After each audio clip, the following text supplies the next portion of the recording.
Au travail, la santé psychologique ne devrait jamais tenir qu'à un fil. Voici le slogan de la nouvelle campagne publicitaire de la CNESST pour dénoncer le harcèlement au travail. On met en lumière différentes situations qui illustrent du harcèlement. Il faut être attentif, par exemple, aux personnes qui empêchent une autre de s'exprimer, l'humilient, l'agressent ou la menacent ou l'excluent d'un groupe. C'est des comportements qui souvent génèrent des problématiques de santé psychologique. En 2021, Québec a mis en place une loi visant à obliger les entreprises à évaluer les risques et monter un plan pour lutter contre le harcèlement psychologique ou à caractère sexuel au travail. Depuis, les dénonciations ne font qu'augmenter.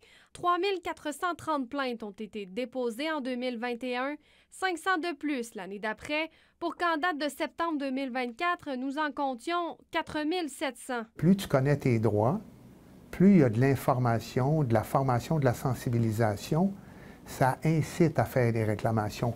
Mais c'est une des volontés que nous avons.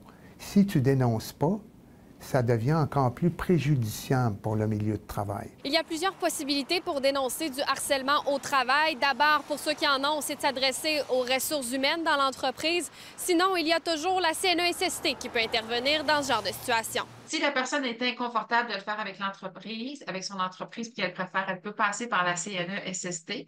Un des enjeux, c'est que parfois les délais vont être un petit peu plus longs parce que l'entreprise, ça va être généralement plus rapide. Il peut aussi y avoir une enquête pour voir s'il y a vraiment matière à porter plainte ou non. La majorité des plaintes pour des fins d'harcèlement ne sont pas retenues. C'est plus souvent de l'incivilité que du harcèlement. La campagne est donc un rappel autant pour les employés que pour les employeurs de demeurer vigilants.